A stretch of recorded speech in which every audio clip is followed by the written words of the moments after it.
Hi, my name is Kerry Holzman. I'm the co-host of a free podcast called Tech Vets. It's available at www.tech-vets.com. Tech Vets is all about the trials and tribulations of running a computer repair business, and if that has any interest to you at all, be sure and check it out. It's completely free, and I think if you like my videos here on YouTube, I think you'll enjoy my podcast as well. Also, so you know, we generally, not all the time, but generally we record the podcast live on Wednesday nights. So if you want to get updates on when that's going to happen so you can participate in the chat room while the show's going on, be sure and friend me on Facebook. And there's another reason you might want to friend me on Facebook, and that is trying to get you guys more involved with the videos here, whether it's about discussing the system you're thinking of building or the system you've already built, sharing pictures or sharing videos of your build, maybe sharing your experience, your first impressions of the things that perhaps were obstacles to you that you had to overcome. Was it the wiring was difficult, or was it ordered the wrong part? That information will help other people. What's really cool is, I got to tell you guys, you're the best viewers. I'm so lucky that I have viewers as cool as you guys. I have to tell you, a viewer, sorry, this is upside down and it's bugging my OCD. I have a viewer most recently named Trish, who's out in the Dallas area. And Trish had consulted with me about building a computer and then asked me for my address and mailed me something. Now, if you know anything about me, there's a few things I really like. Coca-Cola, 80s music, Levi's 501s, odd trinkets behind me on the microwave. And she said, I want to send you something for your microwave. Oh, one of the things I left out, I'm a big car guy. I really like cars. And anyway, so I got the mail the other day, and there's this gas monkey. There's a show on television called Fast and Loud. I think it's on the Discovery Channel. And it's run by a guy, it's a car refurbishing place. They buy old cars, fix them up. And the host of the main guy of the show's name's Richard Rawlings. And Richard Rawlings did he participated in like I think the Gumball and the Bull Run. These are just basically people with a lot of money driving their fancy cars like 3,000 miles or whatever it is. And I couldn't get enough of that. And one year they actually had the finish line in Scottsdale. So I drove down to the finish line, and this is before, you know, if you weren't a gearhead or someone really into cars, you probably wouldn't know about these events, or Richard Rawlings for that matter. And he had also broken the record for driving coast to coast, New York to LA. In fact, if you ever see him, you'll see he's got a tattoo on his arm with the time that he had. And someone just recently broke that time by about 3 hours, supposedly. So anyway, I got a picture with Richard Rawlings before he was as well known as he is today, and see if I can put that up there. So anyway, I'm a big fan of the show. I like the guy. It's a fun show. She also got me this t-shirt. So thank you, Trish. That was really kind of you. And got the monkey up on the microwave. Also, if you've noticed, I've got a channel banner, like a wallpaper. There's a name for it, and I can't think of what it is. And a new icon within the last 8 weeks or so. And that's from a viewer named ImALPHAQ, and I'll have a link to his channel in the video notes below. And the new intro that was designed by, and I'm not sure how to say his name, everybody uses these handles on YouTube, Apothum, and I'll be sure and put a link to his channel as well. So thank you to ImALPHAQ for creating the channel art for me, and Apothum for creating the new intro. You guys seem to really like the intro, and I'm so busy, I certainly don't have time to do that. If you'd like to contribute something, not necessarily physical things like this, I'm not saying mail me things, but if you have photos, videos of your build process, trying to avoid discussions of what parts people should use in the YouTube comment section. A couple other folks that are YouTube fans of my channel want to put together a forum where everybody can go and talk, which is really where that should take place. And I don't know what the status of that is. Hopefully they'll see it through. It's a big job. It's not something you just push a few buttons and you have a forum. They've told me that they will monitor it and moderate it, and I'll stop in there from time to time. So I'll keep you guys up to date on how that progresses. Today, I've got a gaming computer to build, and the parts all added up are about just under $1,800, but this is really much, pretty much a top-of-the-line gaming PC. The parts we're using is the Corsair 500R, which you saw me use before. If you remember, it was a black and white case. This is the same case, all in black. Personally, I like it better all in black. And I'll have a link to the previous Corsair 500R video in the video notes below. Be sure and check out those video notes, by the way. I can't count the number of times people say, how much did the system cost and what are the parts you used? It's all in the video notes, along with a lot of other questions you may not even realize you have. Or answers to the questions you may not realize you have. So the parts we're using, we start with the power supply here is a Seasonic. It's an 850 watt. It's way overkill, but it was on sale. It was cheaper to buy this than a 600 watt, so that's what we went with. Just got a standard DVD reader writer. These things are about $18. They're not very expensive. The video card is a GeForce GTX 760. One of the discussions about video cards is all about performance, but what a lot of people don't talk about is the warranty and support from the company who makes it. There could be 8 different models of GTX 760 from 8 different companies, and 6 of those companies will have terrible support. They'd be impossible to get a hold of, terrible warranty. So one of the considerations I make when I'm consulting with a customer is the manufacturer of the part. So EVGA is a really good maker. Asus also makes good video cards. There's a few others. And just like I avoid MSI motherboards, I also avoid MSI video cards. There's a few other brands I avoid primarily because of bad experience with customer service and difficulty in any warranty repair work or support. So that's a consideration, not just the model number. Sometimes people go, well, this model is faster than that model, or it's cheaper. And they list some manufacturer who has a really bad reputation, at least in my circles. And to me, even though it's cheaper or it's a little faster, it's not worth the risk of investing your money and having it not work a few months down the road or a month out of warranty. So that's why I recommend the parts that I do. There is a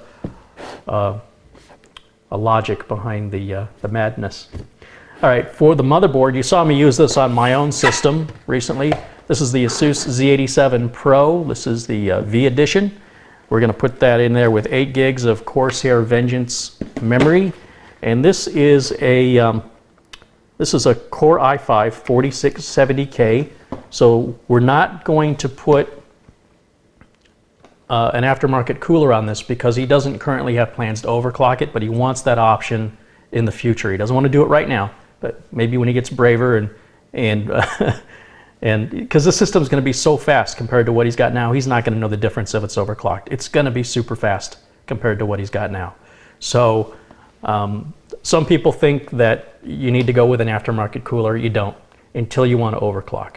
Intel does not, and AMD doesn't either. They don't sell you a chip with a cooler that won't cool it so your chip burns up, because that doesn't help their company. It would only alienate their customers.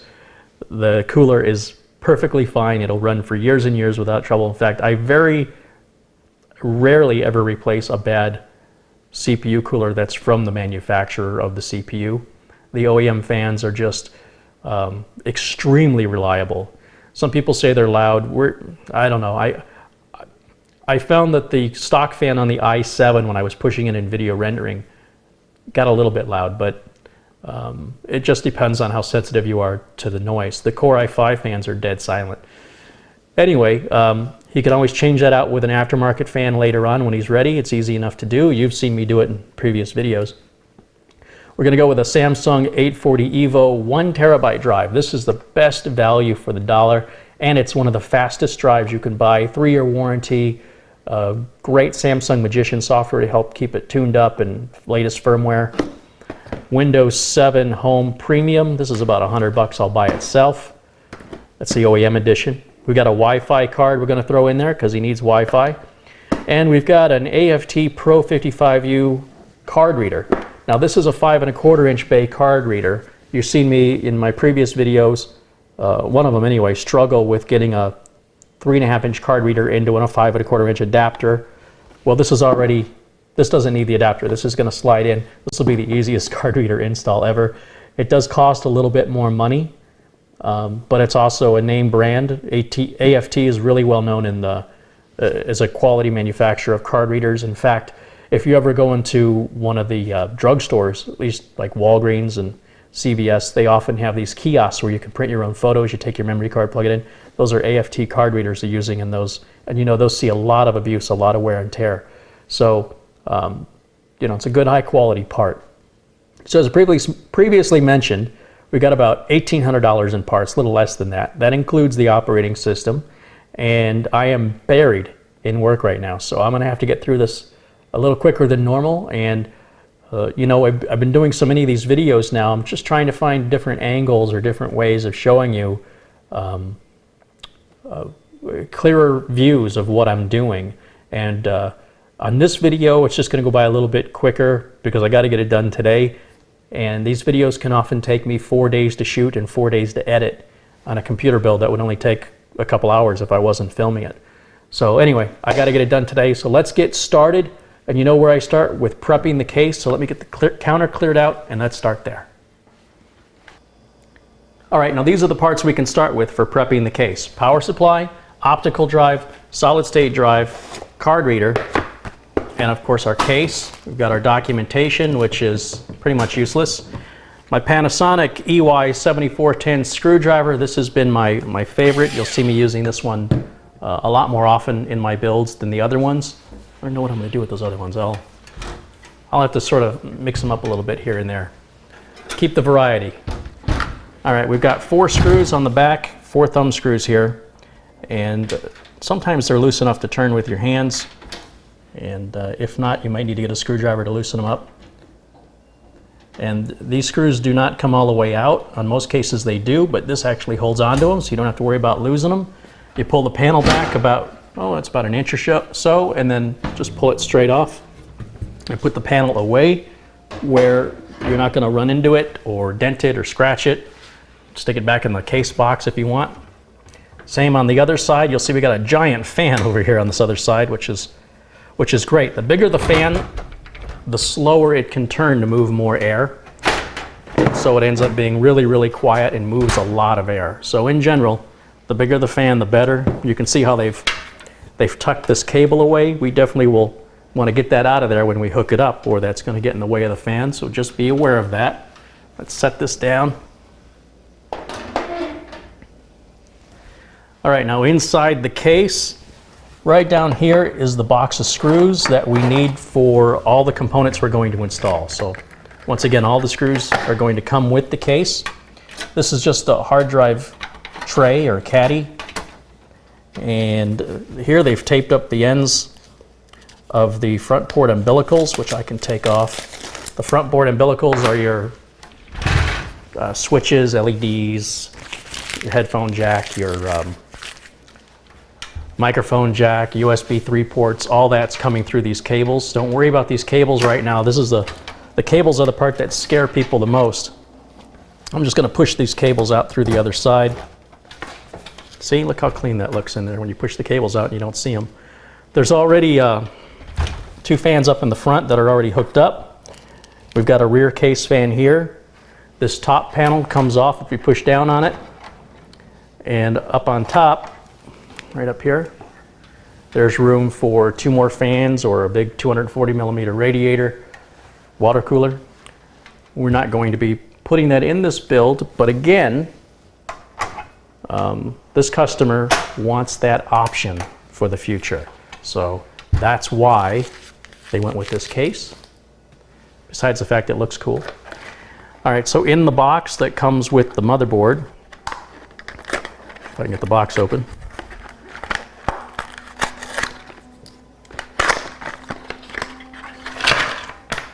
we got a USB 3 to USB 2 adapter.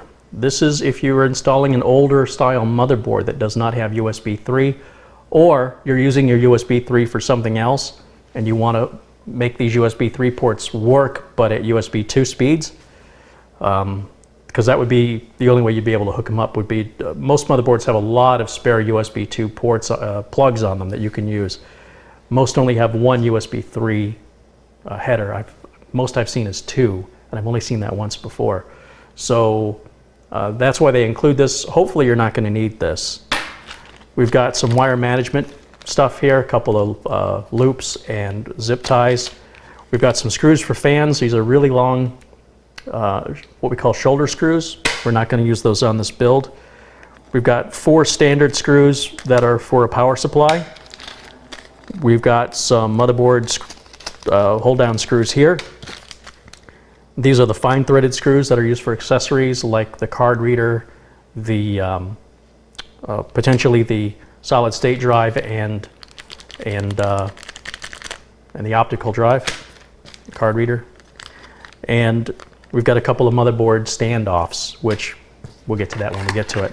That's all that's in this box, so I can just close that right up and put it away right over there. All right, so let me just get this stuff out of the way for right now. The easiest thing in most cases, literally in most cases, is installing the power supply. Let's open up the power supply and see what Seasonic gives us with this 850 watt beast instruction manual. All right. Commitment to superior quality. Okay. Let's open up this and pull this power supply out of here. Well, I guess I have to take this other stuff out. Here we've got a regular baggie. Well, it's almost like what backpacks are made from, that kind of nylon, cheaper than that, I guess. And inside are all the modular cables that we could potentially use. This is a semi-modular power supply in that it means that the motherboard cables, and it looks like a PCI Express video card power cable, is already built in. They figure you're going to at least need those anyway if you're going to use a power supply this size. So they figure, since you're going to hook these cables up anyway, we're not going to make these modular. We can bring the price of the power supply down a little bit. And then we've got some screws there and a decal. And that's all there is in the box. And you know what? I'll keep that out. The box can go over there. And we don't need any of this stuff for right now, so I'm going to set it aside. Now, as I previously mentioned, the case came with 4 screws for a power supply, and the power supply came with 4 screws. The power supply screws are silver, the case screws are black. They're the same screw, they're just different colors. Because the case is black, the power supply is black, I'm going to use the black screws. Now, why Seasonic? For what they traditionally cost, Seasonic power supplies have a very good reputation, are also known for being quite expensive. Why they would include silver screws with a black power supply, you know, it's details like that that nerds like me are going to really pay attention to and consider when we're making purchases. So I hope Seasonic addresses that and corrects it. There's a fan on the bottom of the power supply. The fan draws air in and it blows air out the back of the power supply. It just goes in and out. On the bottom of the case, you'll see there's holes down here. And there's also a filter, and this filter comes off. It's a dust filter, and it comes out so that you can clean it. Now, when you've got a power supply that's drawing air in from the bottom of your case, you got to think about where you're going to put this case. If you put it on carpeting, it's not going to be able to breathe. You're going to have basically a vacuum cleaner. So if you can get a couple blocks of wood or a couple of books to lift it up, you know, just an inch or two off of that carpeting, your computer's going to breathe a lot better, and that's going to make your power supply not get as hot. So consider that. Otherwise, put it up on a tile floor, wood floor, cement floor, on a desk, somewhere where you can get that space where it can breathe. There isn't much clearance. On some of the other cases, you'll see they've got taller feet that helps to prevent that blockage from occurring, a potential suffocation of the power supply. This one, not so much, so you got to be aware of that when you place it. Symptoms would be just like blue screens, random crashes, where you have to turn the computer off and then maybe you have to wait till it cools down before you can turn it back on. Anyway, to put the power supply in, it pretty much just lines right up with the holes on the back. And let me just turn this around so you can see what I'm doing here.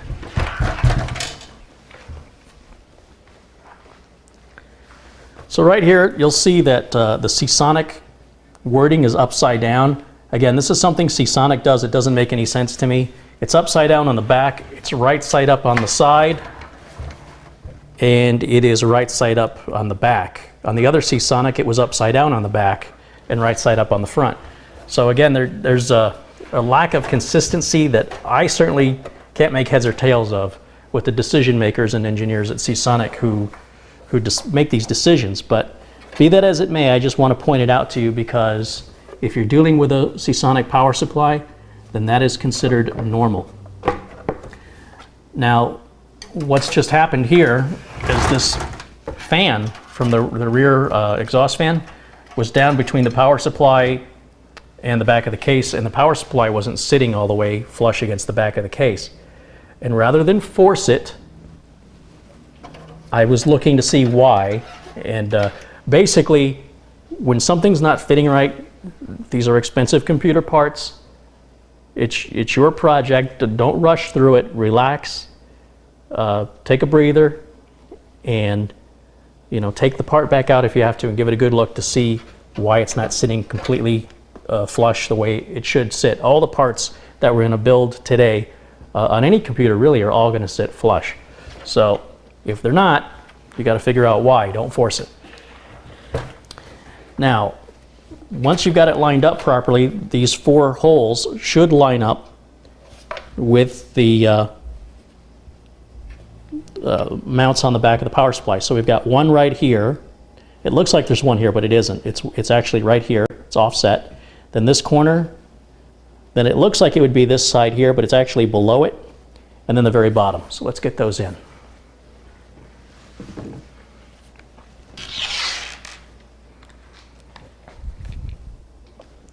Now, I did have a little bit of trouble getting these 2 screws in on the right side.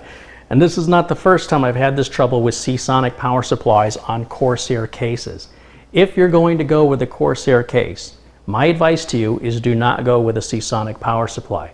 Despite their reputation, I've got to say, in my experience with dealing with Seasonic power supplies, I'm not going to recommend them anymore. I think they're too expensive. They can't make their mind up over what side is up on the writing, and the screws don't line up properly on, at least on the Corsair cases, which is the majority of the cases I use are Corsair. So I would use a Corsair power supply. Those are very well made. I would use an Antec power supply, but I'm going to stay away from the Seasonics from now on. It's not a quality issue. The Seasonic power supplies are second to none on quality.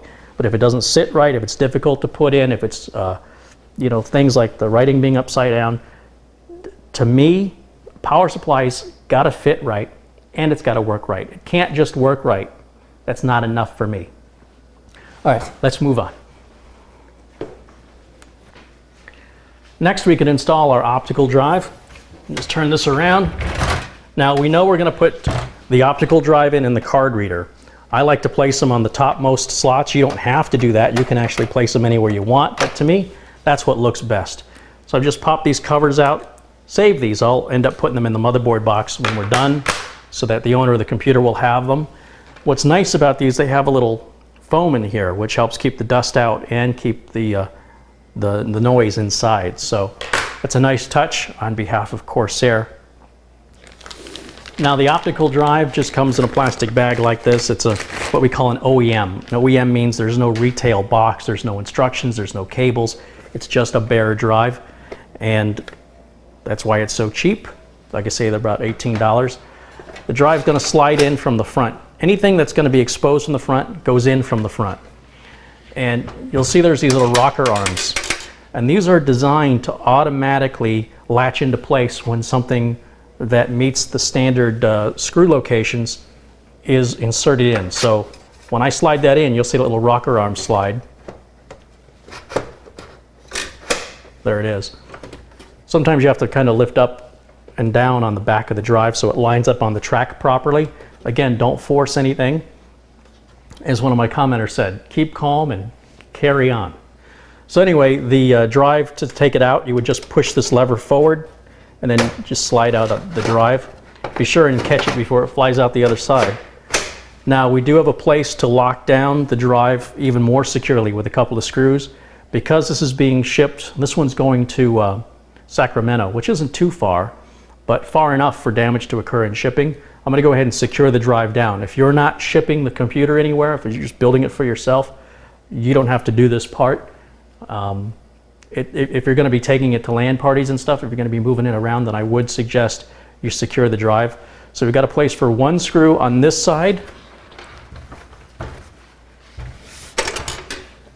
and there's a place for two screws on this side. So going back to the screws that came with the case, I'm looking for the little fine threaded screws, which are right here.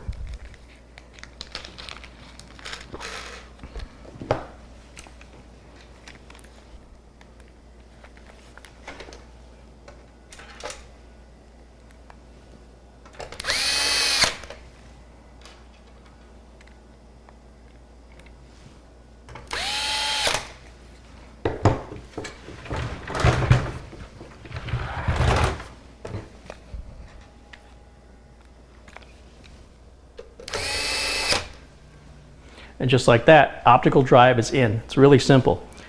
We can go ahead and put the card reader in next. So the card reader, I've never seen one come in a plain white box like this, but I guess that's how they're doing it now. Let's see what we got in here. Some packing foam, USB cable, and some screws. Instruction book. Rest of that box is empty. And this card reader is so easy to install. You'll see it's all just one large 5 1/4 inch piece, no adapters to deal with. Your USB plugs are going to plug right into the back here and then onto the motherboard. We don't have to do that right now, which means the cables stay out of our way. On a lot of the other card readers you've seen me use, the cables are fixed into the card reader, and then you know they have to hang out there until you plug them in. Anyway, this is just going to go in exactly the same way. We're going to just insert it from the front, and it should lock into place, but you can see how much play that has without securing it. So we don't want that to break free in shipping. They did include some screws here for us to use.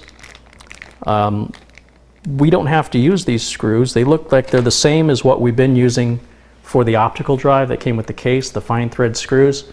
So let's see if those are going to fit. This is also a good time. You can see how if I pull and push on this card reader, how it's moving around. You want to hold it into the position you want it in when you tighten the screw down. So take your time with that, because that's how you're going to have to stare at it for the rest of time. And it should just line up perfectly, and if it doesn't, you can always just back the screw off a little bit, hold it with one hand, you know, lift it or pull it, whatever you have to do to get that to line up so it looks good, and that it's flush as much as possible with the front of the case. I actually think that should come out just a little bit more. I'm not sure it's going to let me. Yeah, right there. So there's our optical drive, there's our card reader installed. Really just that easy. Next, we can install the solid state drive. This is the Samsung 840 EVO. This is a 1 terabyte drive. The advantage of having a 1 terabyte solid state drive is it's got enough room on it that you can load your operating system and all your games and all your pictures. You shouldn't need a mechanical drive. I mean, unless you're storing a lot of stuff, downloading, I don't know, movies or something, then you really shouldn't need more than a terabyte. If you do, get a mechanical drive. But if you can get by with a terabyte and you can put all on a solid state drive, all on a single drive, that is one rocket ship of a system, let me tell you. So here we've got our documentation. There's some stickers and some software. I guess you can't really see that, I was holding it too low. But that's all included with the Samsung EVO. You'll also notice they didn't wrap this in an anti-static bag because Samsung realizes that that's completely pointless. There's nothing to static shock on this. In fact, nothing we've installed so far, you have to worry about any electrostatic discharge. Everything from the power supply, the optical drive, card reader, none of this is susceptible to that. It's only when you get to the motherboard that that even becomes a concern. Now you get to choose where you want your solid state drive to go. We can put it in any of these 6 positions. In fact, if you want to improve airflow to your video card, you can remove this cage. Take these 2 screws out, this whole cage comes out, and that frees up the airflow to blow right over this area here, which is where your video card's going to be. That's not really going to be that important since we've got that large fan on the side, the rear exhaust fan here, in addition to the 2 fans blowing up front. I don't think cooling is going to be a problem with this computer. However, if you decide to go with this case, know that that is an option for you. So to keep that option open for this customer, what I'm going to do is install the drive on the topmost of the lower cage right here. And you just squeeze those 2 ends and this plastic caddy comes out. And you see this caddy is flexible. Now normally on a regular mechanical drive, it would be that wide and you just put it right into position. However, to install the solid state drive into the caddy, we've got to mount it with screws by lining up the holes on the bottom of the drive with the holes on the bottom of the caddy. So let me do that right now. Now here's what it looks like when you've got the 4 screws holding the drive in place in the caddy. You want the connectors facing out, right? Because we're going to put the drive caddy in this way. We want all our connectors facing the opposite side of the board. The screws I'm using are all the same screws for the optical drive, the card reader, and the solid state drive. They all came with the case. This is just going to slide right back in its track. Remember, if it's not going in smoothly, you probably don't have it lined up right. Take it back out, wiggle it around, do what you need to do to get that to line up into its track. It should slide in real easily and lock right into position. Next, you want to grab the motherboard box, open it up, and the only thing we want to take out of here is something called the I/O shield. So usually on a lot of motherboards, the cables and shield is all on top. They've done the exact opposite with this Asus board, where we've got to lift the board out, and then below that you can see we've got our instruction manual. In the manual is the driver disc in there. I'm sure it's in there. Yeah, there it is. There's an Asus sticker also inside here. We've got our SATA cables, we've got the Q-Connects, we've got the SLI bridge, and the I/O shield, which is what we're looking for right now. So let me just put this back in here, and we'll just set this aside for right now. Now you want to get your I/O shield out of its case,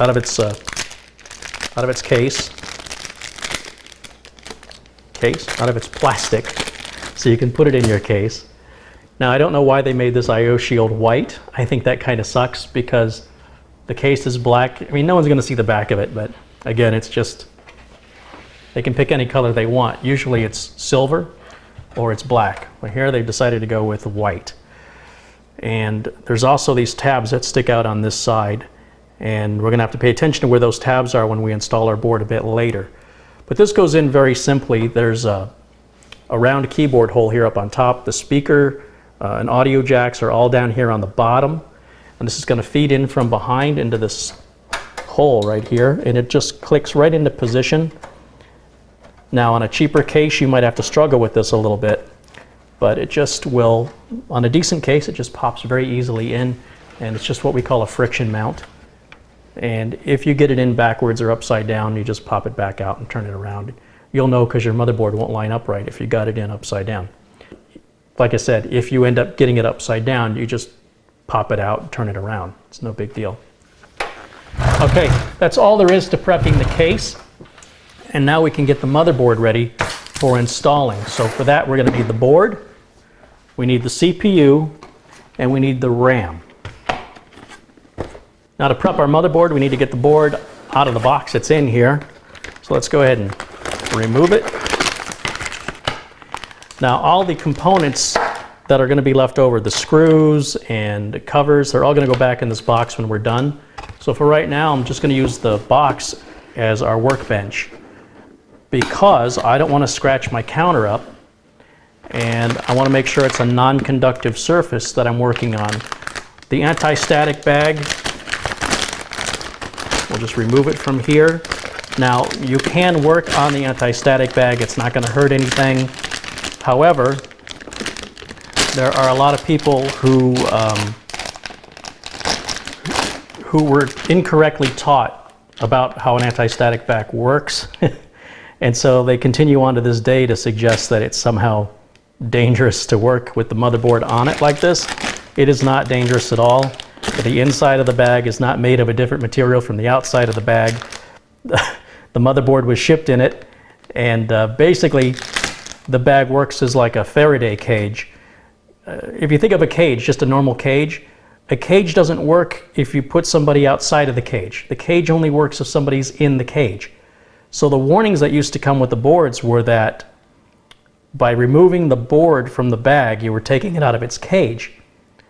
And they were saying you've got no electrostatic discharge protection once the bag's out of its cage, which has nothing to do with being conductive. So you can put a multimeter on this and test it yourself. You'll see there's infinite resistance on it. In fact, you've got more conductivity in your fingers than this bag has. So, however, because it seems to upset a lot of people, everybody's got reasons to be upset.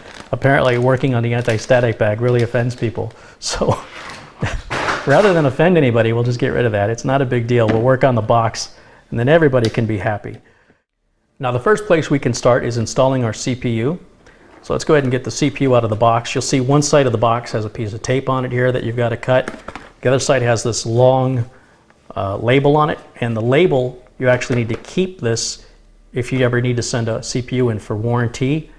I've never in my life sent a CPU in for warranty, but if there's a side to cut, it's the other side. When you open this up, there's a little tab here, you pull that straight out, and inside you'll see we've got our stock heat sink, which already has thermal compound on it, which has got a plastic cover that keeps all the contaminants off of that thermal compound. So let's go ahead and just take that out and set it aside and keep the cover on it.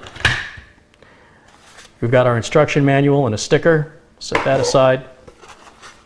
And then when you pull this box open right here, the CPU is in this little plastic container here. Put that aside. Now, we can go ahead and open up this latch right here. If I push this down and away, this latch opens. See how that lifts up? And that exposes the socket down below. Now the socket has some very delicate pins on it. They are very easily damaged. The CPU is not fragile at all. You could probably throw this across a room as hard as you could and it would be fine. However, we want to handle it by the edges to avoid any electrostatic discharge. And you also want to make sure you keep your fingers off the top and the bottom because there are oils in your skin. And those oils, when they get on either the contact points, it can interfere with the conductivity that needs to happen between the CPU and the board. And it can interfere with the conductivity of or the efficiency, the efficacy of the thermal paste that's part of the heatsink here. So you see we've got two notches in the top of the CPU. One's here and one's over here. And if you look down closely at the socket, you'll see we've got our notches right there and right there. So with the writing, you see how there's writing on the board this way? If I turn this maybe this way, you can see a little better. We've got this writing. Well, the writing on the CPU, at least on all the boards I work on, always faces the same writing as what's on the board.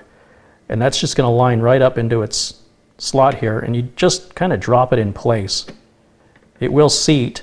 You will see there's a little gold corner here, and it's kind of hard to tell, but there's this little corner right here, it's a little bit darker. It's not real obvious to look for that corner.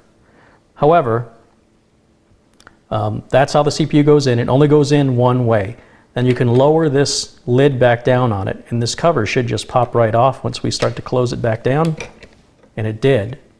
And then put this cover away, because anytime you take that CPU out, you want to put this cover on to protect those pins. If you have to send this board back to Asus for warranty work and you don't ship it back with this cover in place, they will send the board back to you and say your warranty is void and null, or null and void. All right, let me turn this back around this way. We can grab our heatsink. Now we can remove the plastic cover from the bottom. Again, that's been protecting that thermal compound from any debris, contaminants. And where I'm looking on the motherboard here is for where the CPU fan goes. And right up here at the top, this gold connector is for the CPU fan. Now, again, being careful not to touch that thermal compound, I'm going to untangle this cable. You can't just install this the way it is because the cable will get into the fan blades. Now, whether or not you choose to keep it connected around these little edges is up to you. I don't like doing that because to me it's just sits a little too close to the fan for my comfort. So what I will do is I will remove the wire from these clips entirely, and then I will use a wire tie to tie up the difference. But here you can see the wires coming out this side. So even though we could install this heatsink any of 360 degrees, it's going to work fine. You've got to think about how you're going to route that cable, because ultimately that cable's got to end up over here. So I'm going to rotate this so the Intel logo is actually upside down. And normally I like the Intel logo facing the same direction, but there's no case window here. Nobody's going to see it. And that way we can run this cable then direct right to the connector and just zip tie up the extra cable. So all there is to installing a stock heatsink is very simple. You line up these towers with the holes that are underneath and just push straight down, and you'll hear it click right into position, and you do opposite corners. That's all there is to it. You can double check it. It's all the way seated. We can now pick the motherboard up safely by the heatsink. This power connector for the fan goes right up here where it says CPU fan. It only goes on in one direction. And that's all there is to that. So we can actually get a wire tie or a zip tie and tie this up right now, because it's a lot easier to get at this than after we've installed it into the case. Next, we can go ahead and install our RAM. So we'll just go ahead and take the RAM out of the box it comes in here. And it looks like they put that in two little separate containers. There's one. There's the other one. And the box we don't need, the instructions, set those aside. So just start with either one. They're both exactly the same, so it doesn't matter which one you start with. When you open it up, you'll see this opens up. Depending on the RAM you get, some of it is in different packaging. Sometimes getting the parts out of the packaging is harder than actually installing them. There's a large heat shield on here. You can actually safely hold the RAM by that heat shield. You'll see there's a groove in one side, and there's also a groove it's on my left, your right of this memory socket. Again, we're using the black sockets first. And on the Asus board, you see how these right here pull back, these little retaining clips? On most boards, both sides do that, but on the Asus board, only one side moves back. So move the one side open, slide the RAM module straight down into the track. And once it's seated properly in the right direction, using your thumbs, push down one side, then the other side. And you will generally, in most cases, hear it click into position. We're going to do the same thing with the remaining RAM module here.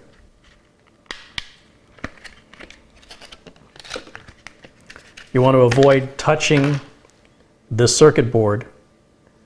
If you have an anti-static strap, whether or not you're wearing it or not, you still want to avoid touching that area. So anywhere on this black heat shield or on the edges is a safe way to hold your RAM. If your RAM doesn't have a heat shield on it, you just want to hold it by the edges. And we're going to slide that one into the other black memory socket, one corner, then the other corner. And then I'm just going to close these other retaining clips. You don't have to, the board's going to work either way. It just keeps it a nice clean install. You'll see there are similar clips right here. And these are the PCI Express slots. And our video card is going to go into this gold one. And you've got to make sure that that's in the open position when you install your video card, because you will struggle and you could break it off trying to force it in there if that's not open. All right, now that we've got our motherboard prepped, we can actually go ahead and install it into the case now.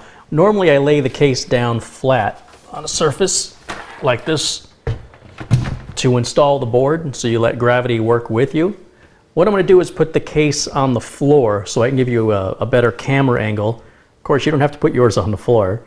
I'm just doing this to get you the best camera angle I can. Since I don't have a cameraman, I've got to sort of set it up as a fixed position tripod and see if I can get you the best view inside of the case to understand how the board mounts in the case. It's actually very simple, but I do believe that getting you the best view possible will help you understand the process. Now this is the most critical part of your build, and where I see a lot of people make a tragic mistake. And that is, there's these little standoffs that come up from the case. If your case didn't come with them already installed, there may be a separate little bag with these little standoffs in them. And what's important is that every standoff will line up with a hole in the motherboard. If the standoff goes up against the circuit board on the back of this motherboard where there is no hole, it will ground it out when you power it on and could completely fry the board. So the first thing we need to determine with this case is, are the previously or the pre-installed standoffs in the right position for our board? So I can see we've got one here, one here. There's like 3 rows of 3 is what it looks like. We got 3 in this row, 3 in this row, and 3 along the top. And the ones on the top do not come out. So what we can do is pick up the board by the heatsink, rotate it in the proper direction. As you can tell, this is the back of the board, which is the back of the case is facing me. Get the cables, like here, we get the fan cable, make sure this is out of the way. And we do what's called just a dry fit or a test fit, where you line up the I/O ports with the I/O shield here on the back. And sorry if you're getting to see the top of my head, but it is the cost of that camera angle. Now, there's these little tabs that stick out of this I/O shield, and you've got to watch those, especially when you're getting ready to put the screws into the board and fix it into position. These ports should line up in the back without too much resistance. And then what I want to do, when you put the board in far enough in, this particular standoff on this case has a recessed top that actually fits into the hole and locks the motherboard down for you. Now, I can see I've got 1, 2, 3 holes along the bottom, and they all line up with the standoffs. I've got 3 holes in the middle, and they all line up with the standoffs, and I've got 3 holes along the top, and they all line up with the standoffs. So I don't have to make any changes. The way the board comes out of the box is already set up with the standard mounting pattern that this board uses. So I just want to check these I/O shields on, or check the I/O ports on the back, and make sure that everything's coming through okay. And it's unfortunately, if I had another camera, I could flip it around and show you here. But basically, you just want to make sure that all of your ports are coming through the holes in the back of this I/O shield, and that none of the grounding straps on the I/O shield have gone inside of the ports. They should all be on the outside, or sometimes they're on an angle, and when you put the board in, it pushes them forward, and that's okay as long as it's not blocking the port. So what I'm going to do now, since that looks good, that means we don't need any of the extra standoffs this board came with. So that'll go in the motherboard box with the extra parts. And there are some short coarse threaded screws here, and we're going to need 9 of them, right? Because we've got 9 mounting points on this board. So we'll just take those screws out. And normally I recommend a mechanical driver for this part unless you're an experienced technician. Magnetic tip is always a good idea. And all you want to do right at this point is get the screws started. Do not tighten them down yet, because you need to be able to wiggle the board around to get everything to line up.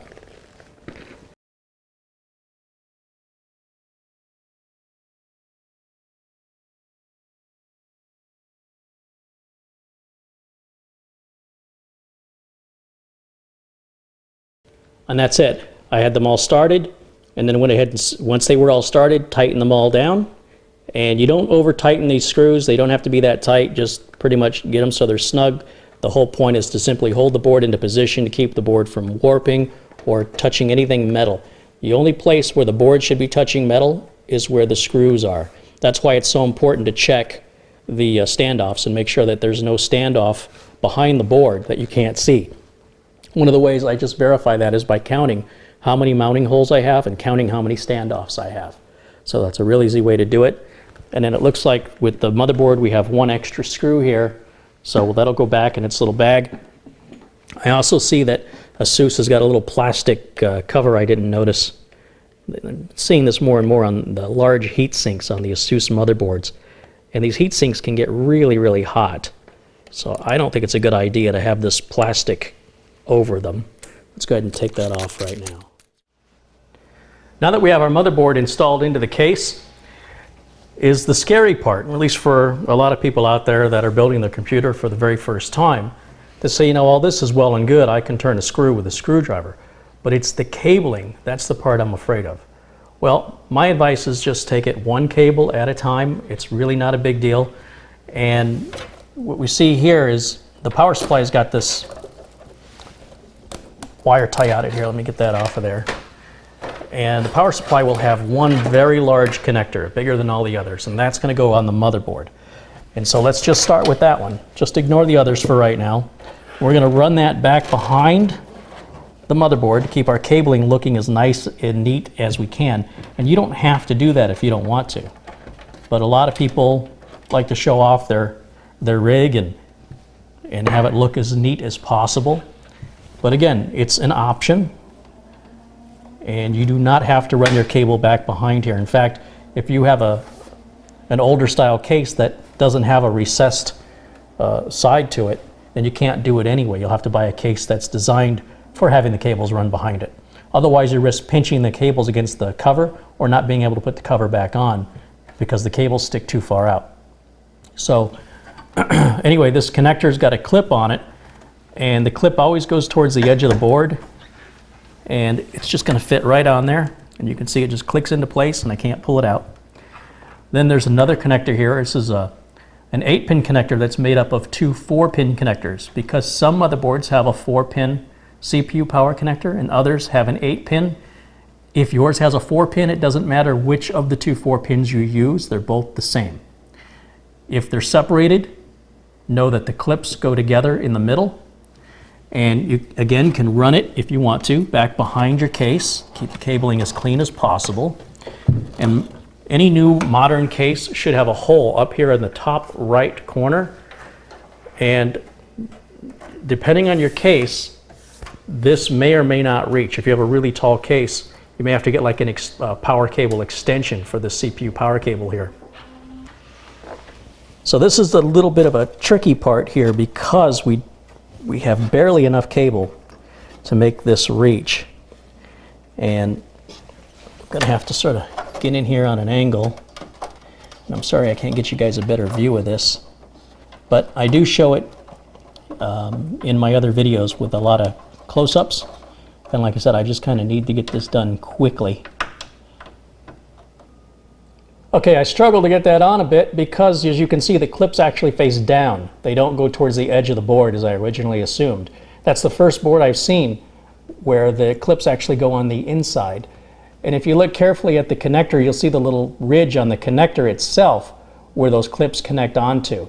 So once I oriented them in the proper direction, they went on a lot easier. Although it didn't help that Seasonic didn't give us a lot of spare cable there. So just pay attention to that when you're putting your connectors on, because like I said, every motherboard I've done up until now always had the connectors facing the edge of the board, and or those clips rather, and now you can see those clips actually face the inside of the board instead of the edge of the board. And if you manage to get them on backwards, the system simply won't turn on. It's not going to hurt anything. It's just going to make you have to figure out why it's not turning on. So best to take your time and do it right the first time. Anyway, it did go on. It's a very tight fit, and again, take your time and enjoy your build as you're doing it. And in a worst case scenario, if there's no way you can get it on, then you just have to run it up front and deal with it, or replace the power supply. So, all right. So the next thing we got is the video card power, which we're not going to hook up yet. So we're just going to leave that be for now. And we can actually go to the bag that came with this power supply that has all of our modular cables in it. And that's right here. And if we open this up, let's see what we got in here. Oh, that was trying to run away. All right, let's get that out of here. Let's get that wire tie out of here. All right. So this power splitter here that goes to basically like a floppy power connector, we won't be using that.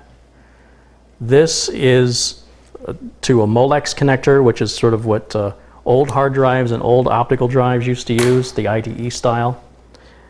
Again, this is more Molex connectors we won't use. Now this has the SATA connectors on it. This one has 3 connectors. This one has 2. Of course, that 3 connector cable is going to be longer than a 2 connector cable, and that's how you're going to decide which one you're going to use.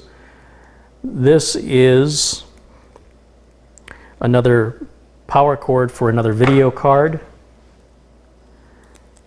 And this looks like it's for motherboard power, although I'm not quite sure. They give you, why they give you another one? That's kind of weird. Maybe some motherboards take 2, I don't know. And then we've got another 3 connector SATA power cable. So SATA power, SATA power, is what the optical drive and the hard drive need.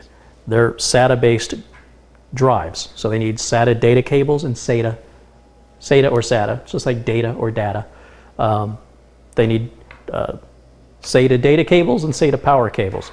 So what I want to look for here on these 3 connectors, or these 3 power cords, these are the 3 I'm interested in. All these other ones, we can just put these away. We're not going to use these on this build. However, if the owner of the computer upgrades later, and eventually they will, they're probably going to need those additional modular power cables. So modular just means that we can plug them in and take them out, and that way we don't have a bunch of extra cables hanging around that we don't need, that we have to clean up and tie up and make look nice. So we're just using the power cables we need and nothing else. Now, while we're in here, we've got this rear exhaust fan, and there's a fan header right here, and we can just plug that straight in. And I'm going to get rid of this metal wire tie. These are like these twist ties are what you see like on garbage bags and such, and they've got metal in them, and you don't want to leave them in your computer because they will eventually loosen and fall free, and they could short something out. So make sure you get rid of these. Now you can hook up multiple devices with one cable if the cable will reach. It actually doesn't matter which SATA power connector you use on the device. What matters is whether or not the cable will reach the device.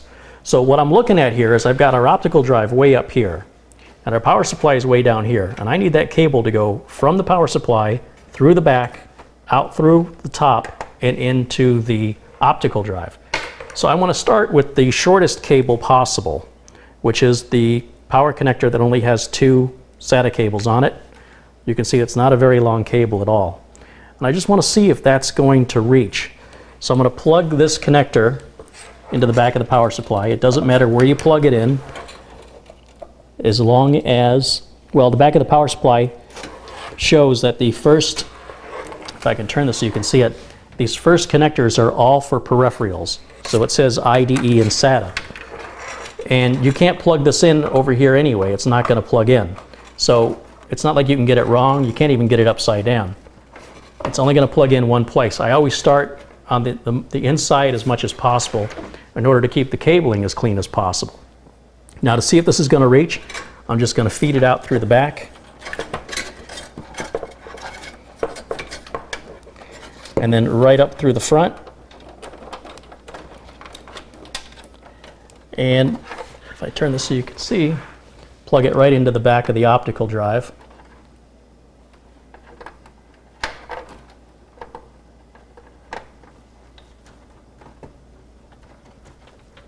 And that just plugs straight on. It's just, again, it's another friction fit. There's no clips or anything on the power cable to hold it in. So hopefully it's a snug fit when you plug it in. There's not much else you can do about it if it's not. And that cable is just long enough. Now if I turn the computer around, just to show you what I'm fidgeting with back here. You see how this cable's going around these other cables? This is already taut. So what I want to do is just bring these other cables around through it so I can take some of the tension off of the cable and keep that as clean as possible. Now see here how this power connector for this fan, how I've wired that, it's going around it. I would much prefer, this is easy enough, there's a little clip, I can disconnect that and I can route it around the other side just like this. And now I see I've got this other one wrapped up, and I'll just run it around like that. And this just keeps the cabling, again, this is just for looks. Just keeps the cabling clean. The cleaner cabling also makes the system a little easier to work on, as long as you don't go too overboard with it. So let's turn this back around now, because now we've given our optical drive power. And next we can give our hard drive or our solid state drive power. So we don't need one of these. These are both the same. They both have 3 SATA power cables on it. So we'll set that one aside. And we're going to do the exact same thing here. All right, so let's just grab one end of this that's going to plug into the back of the power supply, run it out through the back just like we did before. So again, you can use any of these cables here. It's all about what's going to look the cleanest when you have to wire tie it up. So you got to sort of imagine how's that going to look when I wire tie it. Or don't imagine it, just plug in one of them and change it around when you go to clean up your cabling. Generally speaking, you're going to want to use either the very last one or the very first one. It just kind of depends on your imagination on how you want to cable it. So I'm just looking at it from a perspective of, if he were to put 2 more drives below that, he could connect these in this direction, which would mean I'd want to start with this one first. They only go on one way. Again, it just pushes straight on, but the caddy just slid out. So you might need to hold on to it with another hand. And again, don't force anything, but it is going to be a snug fit. And I just kind of wiggle it back and forth and push straight on at the same time. And that gets our power connector on there. Then what I'll probably do when I wire tie it is bring these 2 together like this and just zip tie them and keep them off to the side like that. So that way, when the owner of this computer wants to add another drive later on, they can just cut the 2 nylon zip ties without having to cut all the other cables, or the wire ties and all these other cables. And it makes it a lot easier. So that'll just be tucked in down like that for that reason. Again, we could have used the shorter cable down here if the owner of the computer just had no intention of ever adding another drive, but never say never. Now, as far as this tray popping out like that, you don't have to worry about that once the covers are in place, because once the covers are in place, the drive caddy won't be able to move past the cover, so it'll always stay in its track. So, I mean, I always feel better when there's a screw that can secure it down in place, and it's just plastic tabs, so if they're wiggled enough, it will break free. But again, once the covers are on, it's not an issue to worry about shipping or anything like that.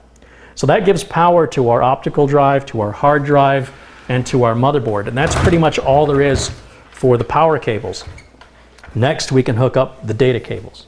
In the motherboard box, there's a couple of bags that look like this. There are 2 SATA 6 gig per second cables in each bag, and each drive uses its own cable.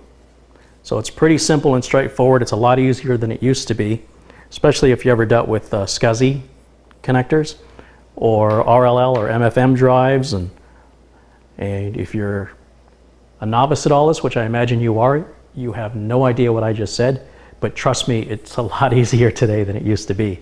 Because basically, one end of the cable goes to the drive and the other end of the cable goes to the board. It's that simple. None of these cables are shared. You can't. There's just one connector on each side.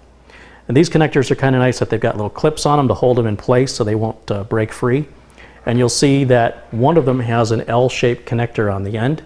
Why don't we just start with that one, because where that goes is on the back. And the reason for that is if you have this straight connector sticking out, it can impede with the cover going on, or what happens is if we plug that in, you've got to put a severe bend in the cable, which over time can actually break that connection. So by using the L-shaped end, we're just going to push that right onto the back of the solid state drive. It clicks right into place. And then you can determine which of these grommets to use by figuring out where it's got to go.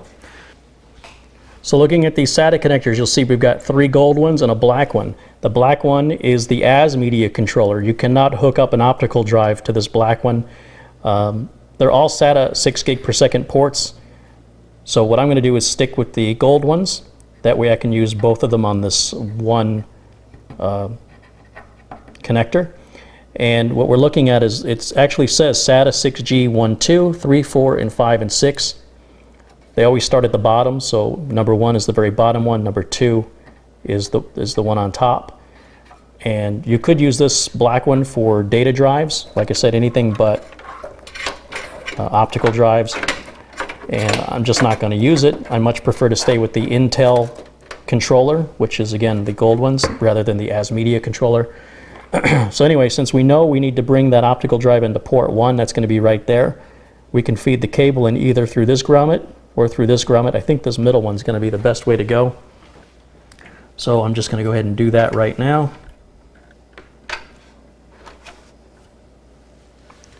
And the connector can only go in one way. You always want to start with the bottom connector first, because trying to get the bottom connector in when the top one above it, you can't see what's going on. And you're not going to be able to release this clip without removing the top one first. And the top one we're going to just use for the optical drive. So we can just go ahead and plug in the remaining connector right above. And you can either just plug it straight in like that, or you can run it out. Again, trying to keep the cabling as clean as possible. Run it out through one of the grommets. And again, take this opportunity now to untwist your cable, make it look, it's going to be a lot easier to make this look nice right now than to go back and undo your hard work just so you can twist a cable around, because you're going to have to disconnect it and unwire tie it if you wait until after that point and say, oh, this doesn't look as good. So again, not the end of the world, just trying to save you a little extra work. So there's the other end of that cable right there, and it's just going to plug right into the top. Now we've got our hard drive, our solid state drive down here, which is a hard drive, and our optical drive completely hooked up. We've got power, we've got data. We've got the motherboard completely hooked up with power. We've got the fan hooked up. And now we're going to hook up all these front port switches. Really, there's not that many of them. You've got your USB 3, your power switch, your hard drive LED, your power light, USB 3 headphone, microphone, reset switch. So coming out from the top are all these cables right here. And the easiest one is the USB 3 one, because it's kind of a different looking connector. It's a 20 pin, sometimes they call it a 19 pin, but if you count them, there's 20 little holes in the top of that. And again, just look through where this has got to go to determine where to run it. And on this motherboard, the USB 3 connector is just right here. So we can actually run this through this connector, or through this grommet, I mean. So if I just bring this connector in through here,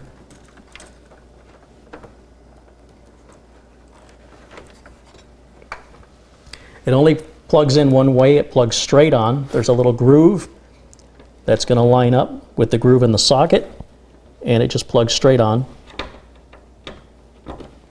You may feel it click into place. You give it a light tug. If you tug on it too hard, it will come right out. There's no clips to hold it in place like the connector above it. All right, that's hooked up the front port USB 3.0. That's done. All right, so looking back here again, what else do we have? We've got our HD audio connector. Again, that's another real easy one to hook up. It actually says HD audio right on it. One of the pins is blocked to ensure that you can only plug this on one way. And I know this is going to go all the way down towards the bottom.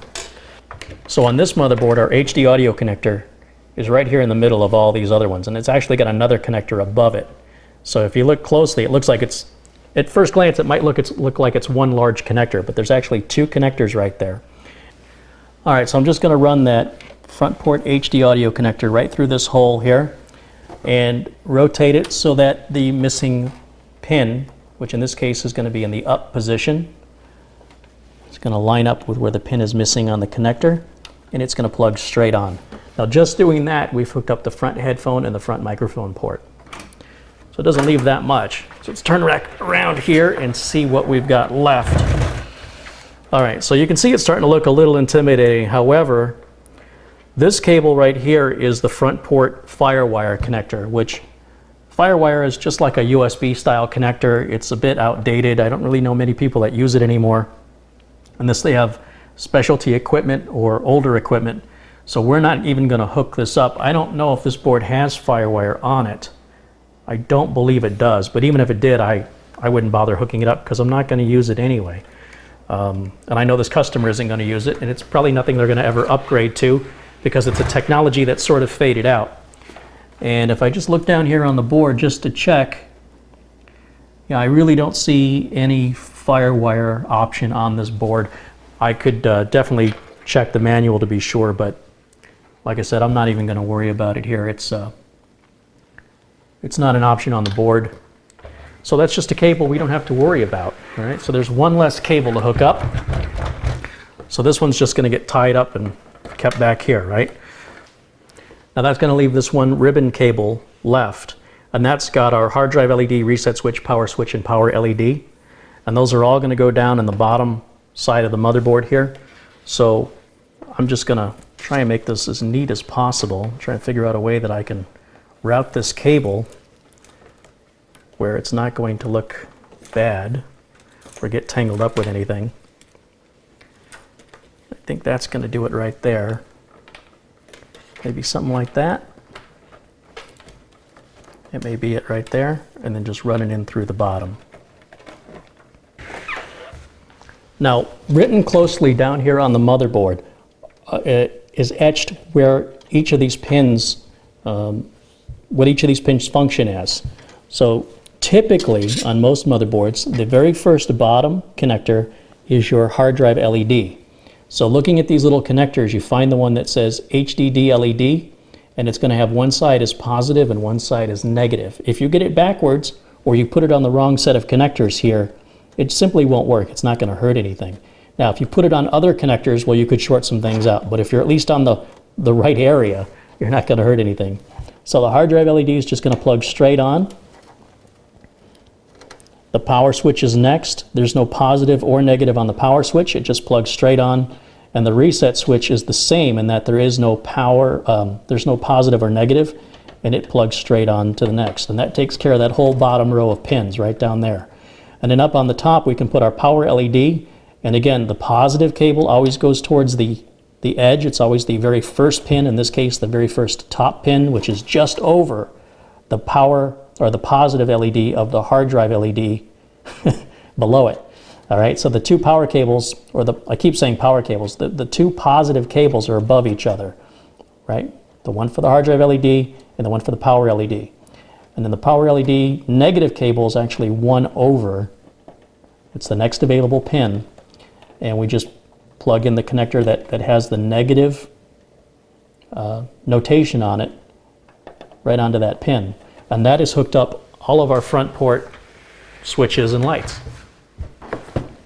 Now it's time for the fun part, the last, well, almost the last part. We can put our video card in.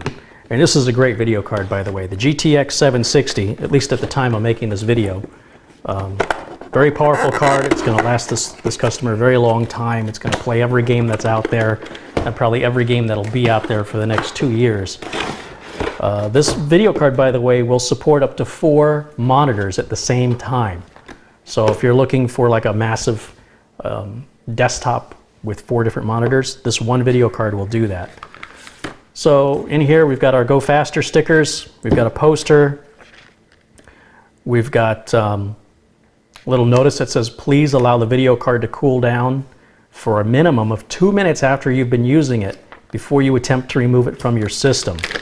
I don't know why you'd be removing it from your system, but anyway, you've got instructions, driver, there's a metal case badge. It looks kind of cool in there. There's more instructions, some power adapters. If your power supply doesn't have the right connectors, this will adapt them. I don't recommend you do that, but that's what that's for. And then we've got a DVI to VGA adapter here. And then in this clamshell packaging, if we open that up, we've got our video card. Let's get that out of there. And it's got this plastic on it. You need to remove this plastic. And this video card can get 100 degrees Celsius.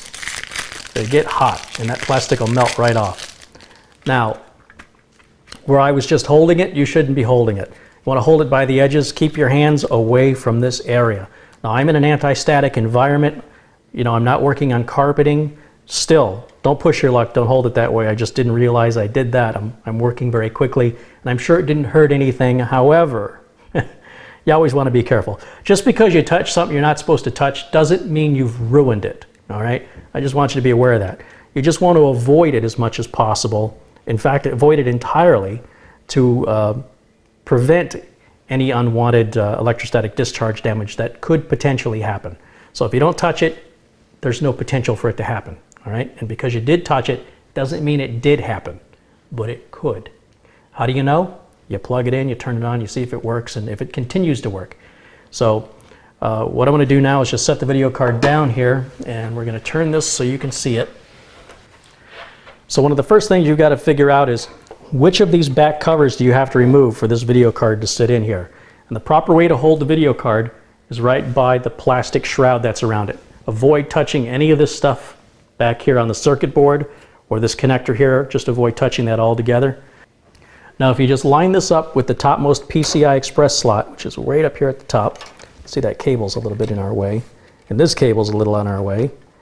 If I just line that up, I can see I need to remove the second and third cover. So let me go ahead and take those out. And we're going to put these little covers back in the motherboard box so the owner of the computer will have them in case they change their video card out in the future and they go with, say, a single deck one instead of a dual deck. But anyway, this is just going to plug in straight on. There's a groove here, there's a groove in the connector. Make sure it's lined up properly, and also make sure that the retention clip is in the open position that I mentioned earlier. And once that's lined up, and you can tell the groove is lined up, then you can go ahead and push straight down. And again, this helps if the case is laying flat. You can have gravity work with you. Just you won't be able to see it as well on camera. All right, and then the other thing you can consider is whether or not you want to wire tie this cable up before you put your video card in, because you can see it's going to be a little tight for me to work in there and tighten that up. Won't be a problem, but just something to consider, assuming you're going to want your cabling to look nice. I mean, you could just have that hang there if you want, but it could get caught up in your fan, and it doesn't look very good. So now that the video card's seated, we can take the two thumb screws out that we just removed and put those right back in.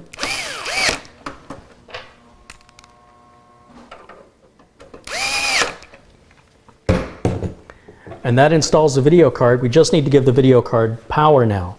So coming out of the back of the power supply, the last cable is labeled PCI-E. That's for your video card. Now you can plug that straight in if you want, or you'll run it straight out the back. And again, try and keep that cabling looking as neat as possible. We could bring it in, you know, either through here or through here. Let's see what's going to look the best. I think bringing it in through this bottom of this middle one is going to look the best. And now you'll see we've got an 8-pin connector and a 6-pin connector. And it doesn't matter which of these connectors you use for which of the connectors you use on the video card. All that matters is that if it's a 8-pin connector, you make sure all 8 pins are on it. So if you look at this connector the way it's designed, there's an extra 2-pin side piece that goes on, and the clip faces the down position, and that'll plug straight in. And then this final connector, we just have to bend it around, and it'll plug in without the 2-pin connector on it. So I'll just bend that aside, and then that'll plug straight on. Now the last thing I've got to hook up is our Wi-Fi card. So this customer needs to have access to a wireless network, and in order to do that, he's got to have a Wi-Fi card. So in this box, we've got the Wi-Fi adapter itself. There's a driver disc. There's an adapter for one of the half-height cases. We won't be using this adapter, that's garbage. And then we've got the antennas. So we'll just take this out, and we just have to figure out where we're going to put it. You'll see it's got a very small 1X, what's called a 1X connector. And I'm just going to put it as low as possible. So it looks like the third connector up from the bottom. So we'll bring that out.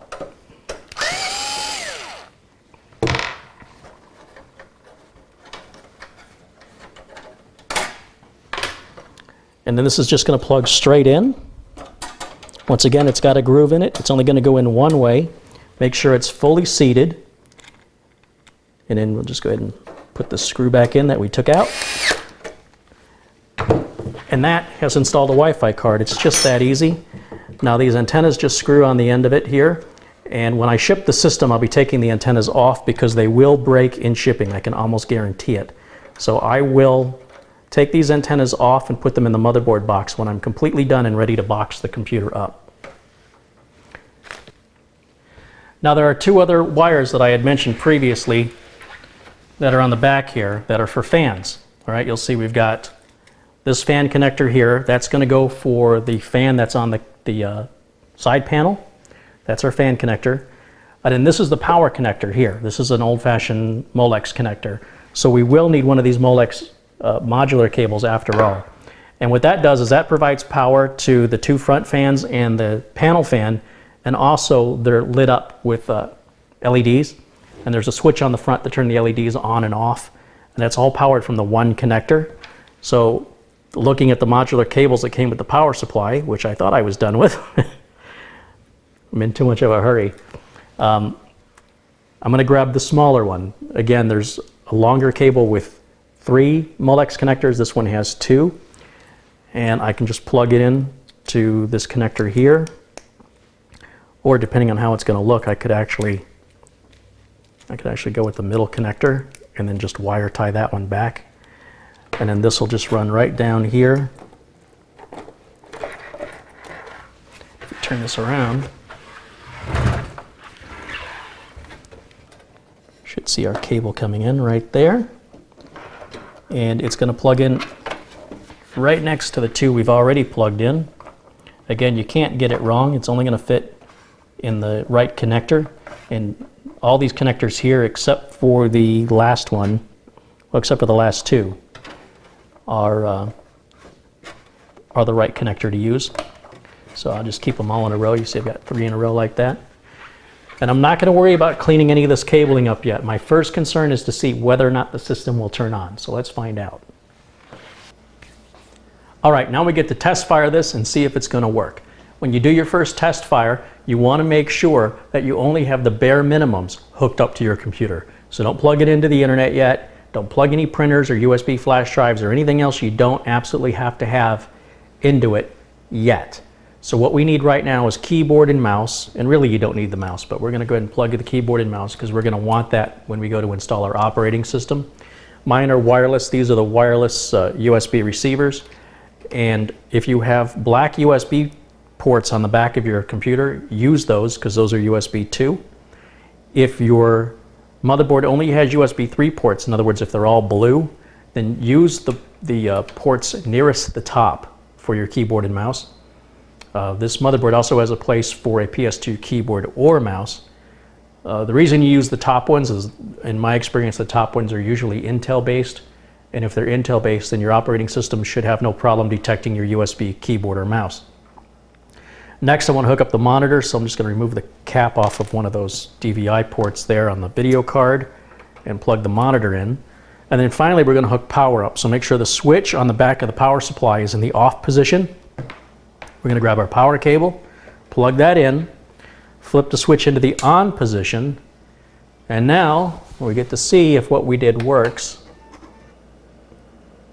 I hear fans spinning. And let me just come around here and see what's going on. There is a switch right up here which turns the lights on that I was telling you about before. Let's go ahead and turn that on. And what's the system doing? Right there, it just went into the BIOS. So that's great. That's exactly what it should do, or it should say there's no bootable device. Either way is okay. It has nothing to boot to because the solid state drive has not been partitioned or formatted yet. We'll let Windows do that during the install. So the next thing I'm going to do is go ahead and install Windows 7, get the drivers installed, make sure the BIOS is updated, get the cabling cleaned up, and then I'll come right back and we'll put the panels back on, get it boxed up and shipped out to our customer. It's just that simple. All right, since we know the system does post, it goes through the power on self-test, I can go ahead and hook up the card reader now. So I've got that cable, and I'm going to just unplug power and the monitor from the back of the computer here. And this is just a standard USB cable on one end, and then it's got the standard USB 2 header on the other end. And if we turn this case around here, see if I can get it so you can at least see a little bit. It doesn't matter which of these cables you plug into which of the ports on the back of the card reader. They only go in one way, and I usually just plug them in where they're not twisted over each other, where they're completely straight. And once again, we'll run the cable out through the back, right through here. So we bring that cable out through this bottom grommet here, and we can plug this USB card reader into any of the 4 sockets that are available here on the motherboard. The motherboard has 4 additional places for USB 2.0 ports, whether that's add-on cards like this or USB ports that you can add to the back of the computer case. It's notched on one side and there's a pin that's missing, so this can only go on one way, as I mentioned, on any of these 4. I like to keep all my cables as close together as possible, and then when I wire tie that, that's going to look nice and clean. But that's all there is to hooking up the front port card reader. And then let me give you a little better explanation on this front panel. There's a switch right here, and it's got 3 positions, low, medium, high, and that controls the fan speed of these 2 front fans and the side fan. This switch right here turns the fan LED on and off, as I've already shown you. That's our reset switch right there. This is the FireWire port we're not using. We're not hooking it up, and we're just going to tie that wire back that goes to that. This port here is the headphone jack. Next to it is the microphone input jack. Those are also on the back of the computer. You can use either one. These are our 2 USB 3.0 ports that are up front. Our power switch is here, and the hard drive LED is just below that. It amazes me when I see computers come in for repair where the hard drive LED doesn't work. I use that hard drive LED to determine, is the computer done loading yet? If that light's blinking on and off, things are going on. If that light never comes on, it's usually because the person has plugged the cable in upside down. It doesn't hurt anything, but it's something to check when you build your machine.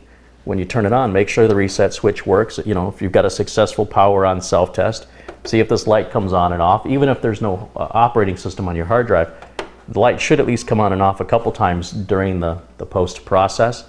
And if it doesn't, at least when you're installing your Windows operating system, you should see it flash. And you can actually, if you don't see it flash, you can turn the cable around while the computer's on if you're really, really careful. It's advisable to actually shut the computer off. But if you're in the middle of a Windows install, let's say, and you don't see that light blinking, it's up to you then to decide if you want to go ahead and flip that cable around or turn the, wait till your install's done, turn the computer off and do it then.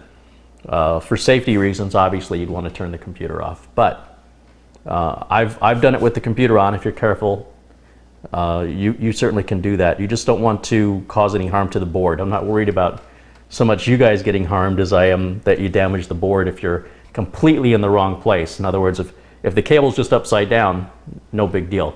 If the cable's entirely in the wrong place and you plug that into, say, a USB header instead of a hard drive LED connector, then you could burn out the board, certainly burn out the USB connector permanently.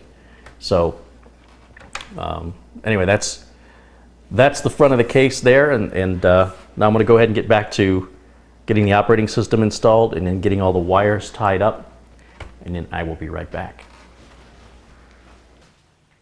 All right, as promised, I'm back with all the cables tied up. There's what the inside of the computer looks like from that side, and we'll turn it around and you can see we've got this big bundle of cables right here. I've kept these 2 SATA power cables separated so he can cut those wire ties if he wants to add more drives. He doesn't have to worry about running another cable or going through and undoing all this. And I wish there were some tie downs up against the tray here, but it's whatever you got to work with, you just do the best you can. It's not the best wiring job I've ever done, but it's not terrible. Now, before you put your covers on, make sure you turn the computer on and that it works, because you can, when you're tightening up those cables with wire ties, pull them right out and not even realize you did that. So do one final power on check, and if everything comes on okay, and usually I've got the operating system installed at this point, which I've done, so it'll boot into Windows and I can just check and make sure my optical drive is there, obviously the hard drive is going to be there, make sure that the card reader, the USB ports work, You can plug some headphones into the front, check your front port audio if you want. Now is the time to just do all those final checks. Now on this case, we can start with, well, we always start with this panel first. This panel, it's got all the wiring here. So let's grab that panel. What I was going to say is on this case, the panel doesn't have any clips on it, so there's no wires to catch except possibly right up here. If I can get in front of the camera, I can show you right up here in the front. But you'll see there's no clips on the side. And what that means is when we put this panel on, we're going to put it on about, well, it's just so about an inch of it sticking out there. And if you're getting resistance from your cables, then you need to look at where your cables are routed. You can see that this cover is indented right here. See how it's deeper at this part? And that is ideally the best place for your cables to be sticking out the furthest is towards the front here. It's much more shallow. So you really don't want any cables right up here at the front if you can avoid it. You want most of your cables right in this area, as few as possible behind the motherboard tray, at least with this case design. And if you find that you're having difficulty getting the cover to sit square on there, as I am, what you can do, actually with this case it's pretty simple. You just slide it forward because we don't have any hooks to worry about.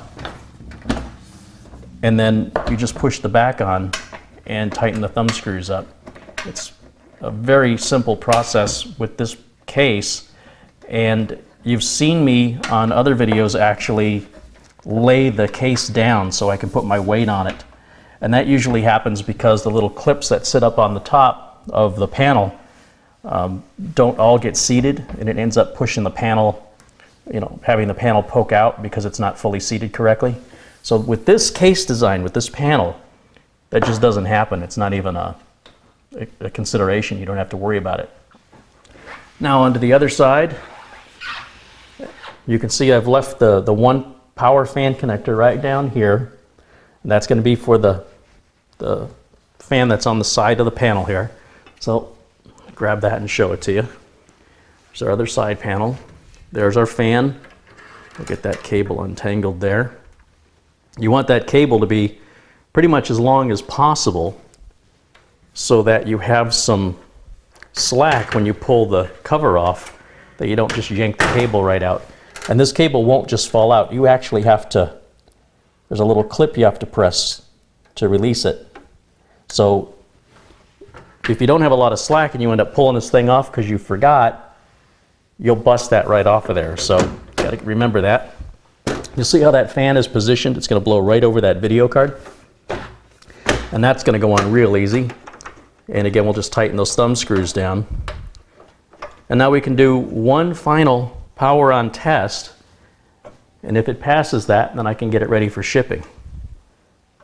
So I still have my keyboard and mouse plugged into it from before. Just turn this around here. And the other thing I want to do is just tighten those thumb screws down a little bit. Sometimes when people receive computers from me, they say, I can't get the screws out of the back. Well, you need to grab a screwdriver on these thumb screws. I just want to make sure that it doesn't come loose in shipping. So I'm going to go ahead and plug the monitor back in here. Like I said, the keyboard and mouse are still plugged in. We'll go ahead and plug power in. And I have to plug it into the wall.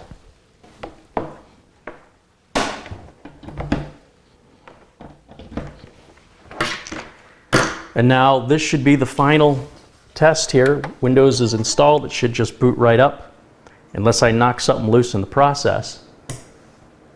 And let's see what happens here.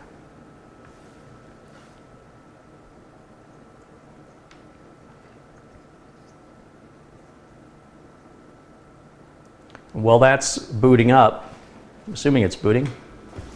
Yeah, it's booting. You can see the side fan here. And if we want the system to run as quiet as possible, we can make sure these fans are set down on the lowest speed so it'll be a lot quieter. And of course, that'll be up to the owner of the computer to decide that. And yeah, It's working exactly like it's supposed to be. Everything looks good. I'll run it through a couple more tests. As far as the Windows Experience Index, here's a copy of the Windows Experience Index results, and it's always going to show the lowest subscore as the base score. And you'll see it's just the CPU and the RAM on this that bring it down, but it's still really, really good. And here are the results for the solid state drive, and you can see just how fast that reads and writes. That's incredibly fast, and I'm so jealous. I really want this 1 terabyte Samsung Evo solid state drive for myself, and I will have it one day. But this guy who's getting this computer, what a great system. I'm really jealous.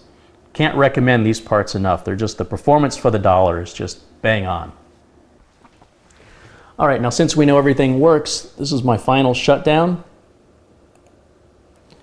And I'm going to go ahead and get this boxed up so I can get it out to the customer. And I need to remember to remove my wireless keyboard and mouse USB receivers. I've almost shipped a system with those in there. And it wouldn't be the worst thing in the world. I guess the customer could mail them back to me. I just wouldn't be able to use my keyboard and mouse until I got them back. So if you're building a system for somebody, you got to remember those little details. All right, now I very well can't ship it without the final touch, right? The handcrafted by Carrie Holzman badge has got to go on it, doesn't it? So let's go ahead and, what I'm going to do is place this badge on one of these removable covers here. And that way, if the owner of the computer doesn't like it, he can take the covers off. He can replace the cover that I'm putting the badge on with one of the extras that we took out for the optical drive and the card reader. I think right about there is going to look... I suppose the hardest part is just getting it to be centered. There we go. I think that looks pretty good. And then what I'm also going to do is grab my label maker, and I'm going to put the month and year on this so that in years' time, when the owner goes, when did I have that computer built? It'll just be right here on the side. All right, now before I box this back up, I want to take these antennae off. As I previously mentioned, these will break in shipping. Almost guarantee that. So we'll just take them off, and we'll put them in the motherboard box right here. And as you can see in this motherboard box, we got lots of stuff in there. There's Windows installation DVDs, extra cables for the power supply, is extra SATA cables, the bridging connector, the power connector, and everything's going to be fine in the box. It's not like you need to worry about padding the box or anything like that. This box and the computer case box are all going to go together in one large box, and I want to pay attention to which way the video card is seated. So right now the video card is seated towards me. So when the computer's laying flat like this, then the video card is sitting straight down, and that's how I want to make sure I mark the box so that I know to keep that end of the system up, because the system's going to ship laying down like this. I don't want the system to ship laying down this way, because if it does that, then the card could shake loose or break off. Now this isn't going that far. Phoenix to Sacramento isn't that far of a distance, and every computer I've shipped typically goes from the West Coast to the East Coast, and they've all arrived fine. So statistically speaking, there shouldn't be any real harm in, any potential harm, I should say, in shipping this, since it's probably the shortest distance I've shipped yet. And everything else I've shipped has arrived fine. But we're still going to follow the same rules. I'm not going to press my luck here. So going back to the box that that the case came in here, I will pull out the styrofoam.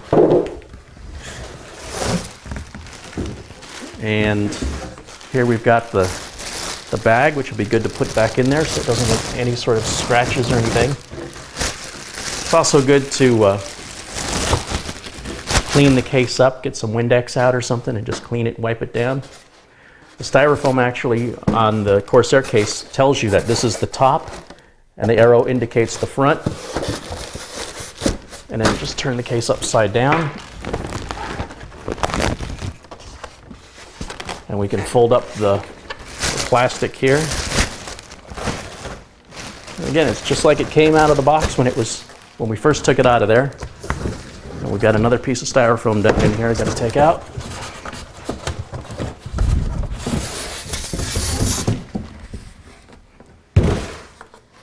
All right, and this tells us this is the bottom, and the arrow points to the front.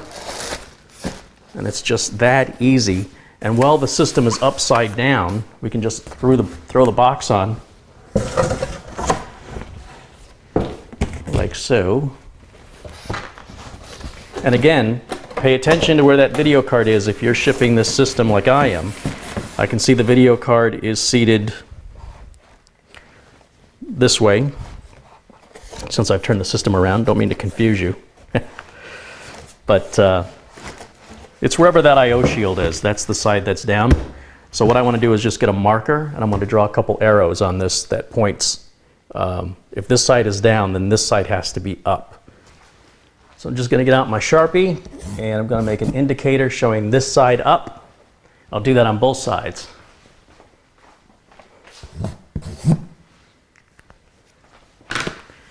And that's all there is to it. Now I just have to tape it back up, get over to the FedEx store, and I'm sure that this customer is going to be really excited to get this computer. All right, if you like this video, please hit the like button, and if you'd like to be alerted to when I post any new videos, YouTube can email you and tell you as soon as a new video goes up for me. All you have to do is hit the subscribe button. Also, we want to start our own community here and have you guys get more involved with the channel. So be sure and request to be my friend on the Facebook page. That's in the video notes below the video. There's a direct link there. And then watch for that forum, which I hope is coming soon, where everybody can help each other and take some of the workload off of me. And like I said, just create our own community here. I hope you enjoyed the video. And as always, I will see you next time. Bye for now.